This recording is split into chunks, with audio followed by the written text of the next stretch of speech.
Good afternoon. Nandito na tayo sa part 2. Katatapos ko lang kumain. So, yung progress natin, asan na ba? Start muna natin. Ito na. Itong halang-halang, lagay tayo ng quantity, tatlo. 60, so 20 pesos each. But sa deployment, kukunin na natin na lang to siya. Kukunin na lang natin to or hindi. Or depende, please comment. Paki-comment na lang. What if hindi natin siya kukunin pero lalagyan natin siya na total price for halang-halang 60 pesos, tapos merong exclamation there as information button. Icon. So sa munggo 240, so 40 pesos each. Tapos sa drinks naman, kape, 10 pesos yung kape.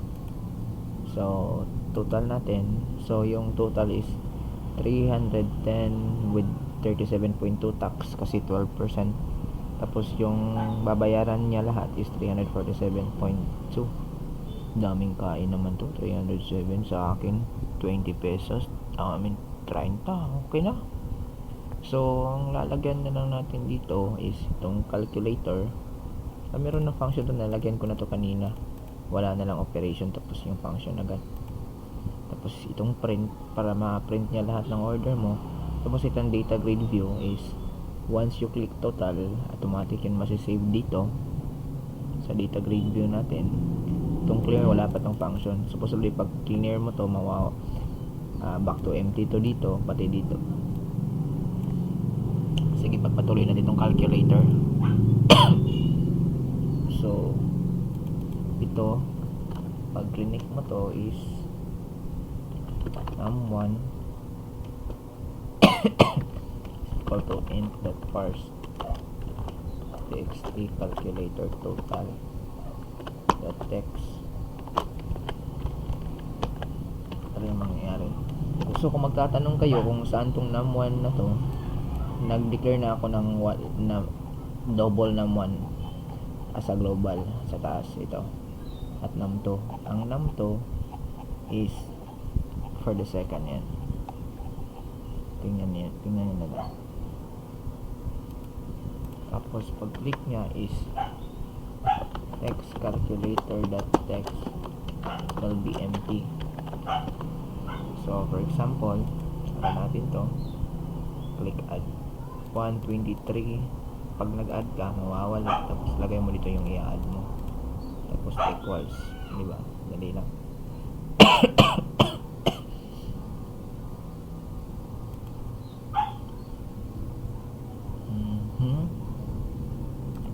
Tapos same code lang yata to dito.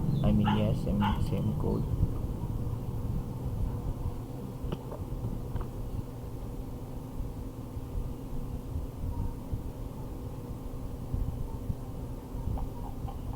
Hindi yata to ng string operation. Giging mali to. Num1, double num1 lang. Tapos dito string operation yata to. Equal to empty. Operation. Operation. Kasi ganito kasi yan. Pag nag-click siya ng add or addition, yung num1 will be parsed sa integer, tapos kukunin siya, magiging num1. Ipaparse niya yung calculator.text kung saan ito, tapos ito integer, tapos ilalagay niya sa double double variable num, which is nakaglobal dun sa taas. So ang gagawin din natin is, since ginagawa niyang empty, so yung operation is equal to add. Bakit add? Makikita niyo yan pagdating ng tamang panahon. Pagdating ng mag-i-equals na tayo, click sub dito, sub. Kain na lang natin to.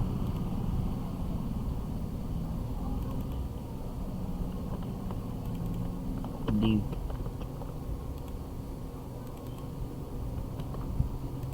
mod.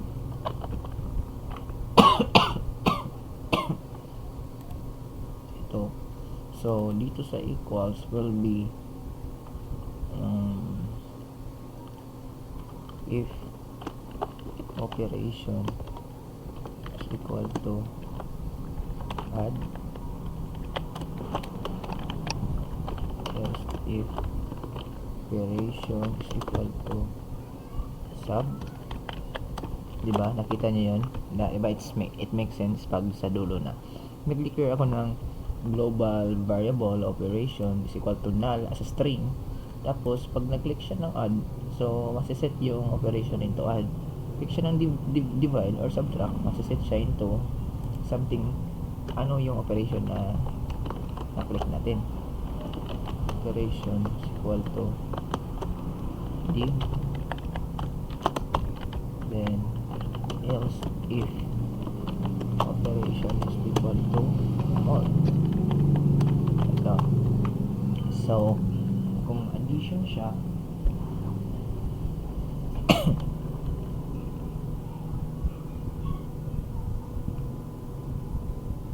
nagiging ganito siya.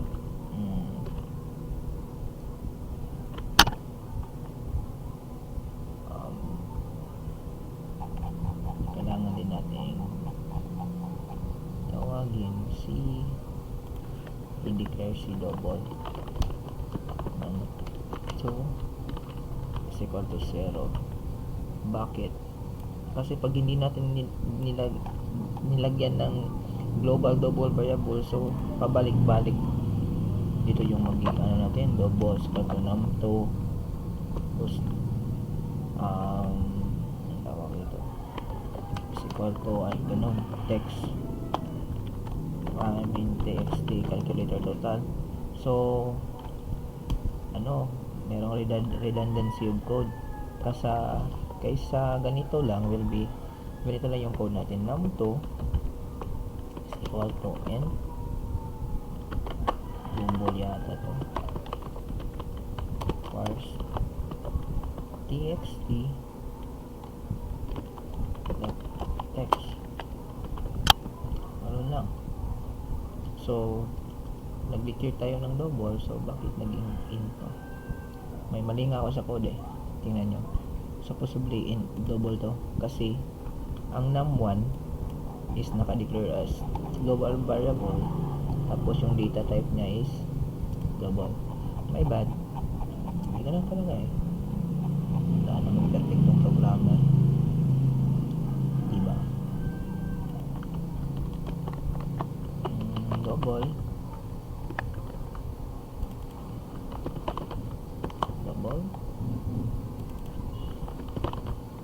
again at panghuli.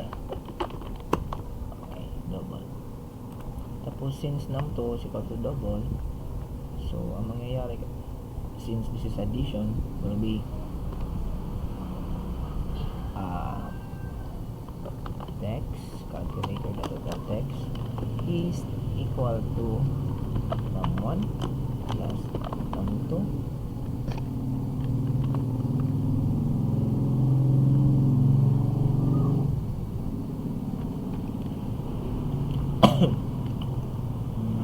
hindi.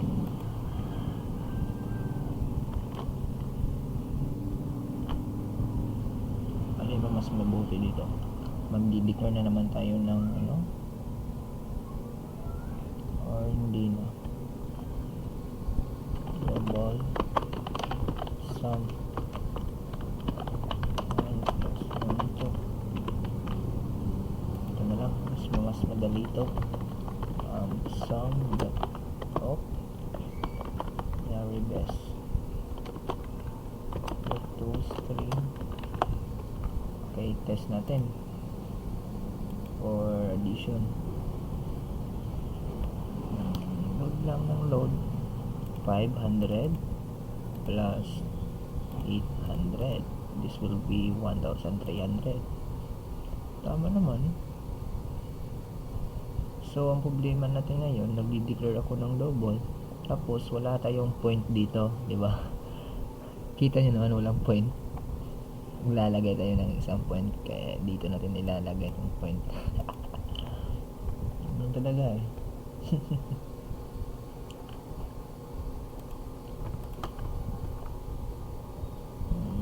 Dito naman isab double difference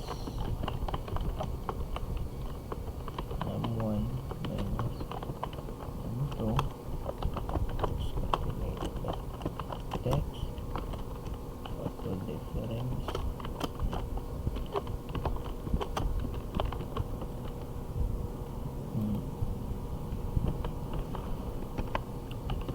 double quotient.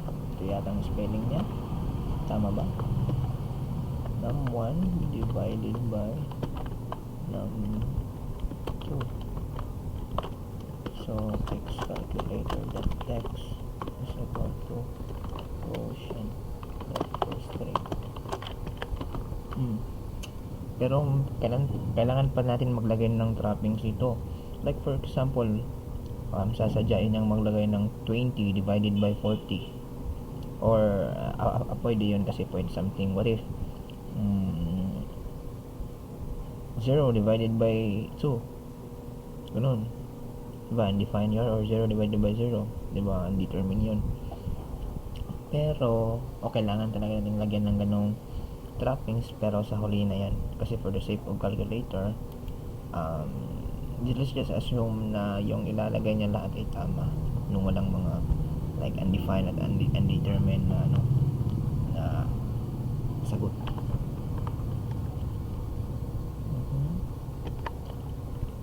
Double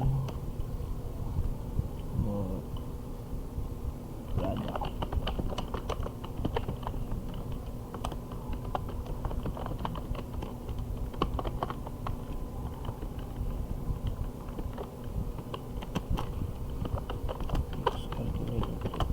Text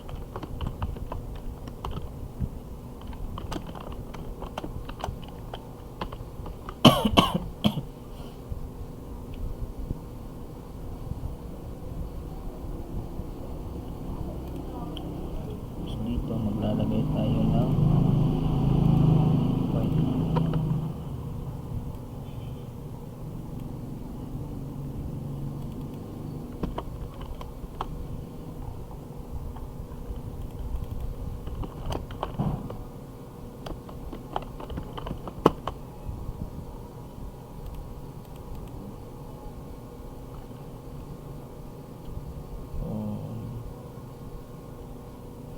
Ano ba to?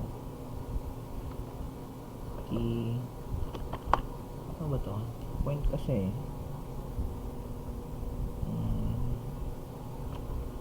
TXT calculator.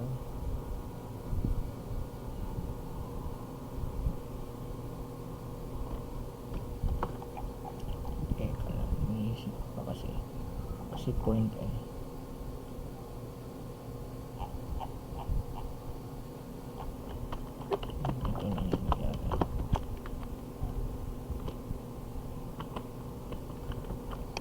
Hindi eh, string yata. Tingnan natin mga pare. So hindi masyadong kita, palalaki na natin yan mamaya, like 80 minus 20.8. and okay naman. So 59, tama, palalakihin lang natin yung period para kitang kita na point siya. Okay, 18 yata, tama na to. Tapos gawin natin bold. Okay, hindi pa talaga kita na ba?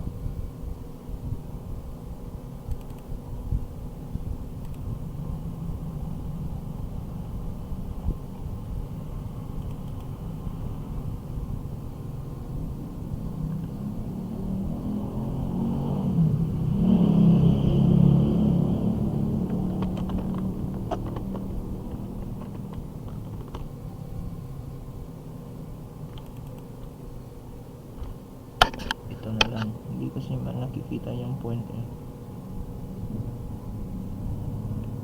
0.0. Yan. Kaya pala ka-oblique. Laki lang.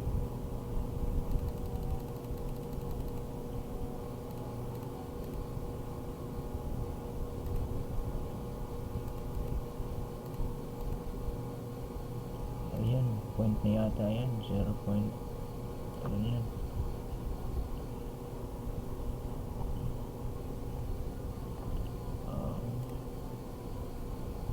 Kailang ha?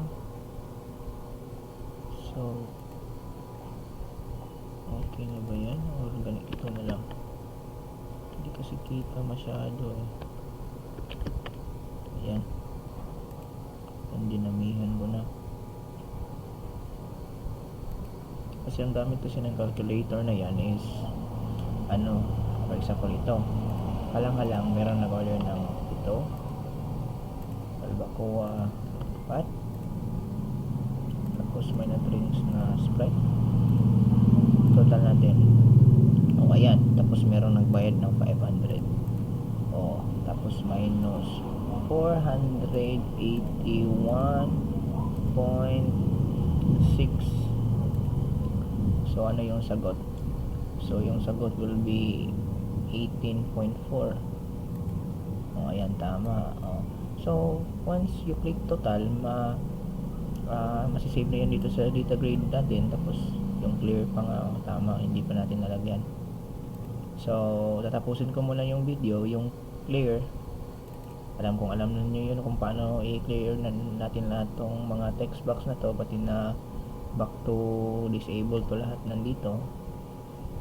Tapos yung part 3 natin will be yung coding about pag-click mo ng total, masisave sa database, which is MySQL yung gagamitin natin. Tapos i-output yan dito sa data grid. Sige, salamat sa oras. Sana natuto kayo at kain muna kayo.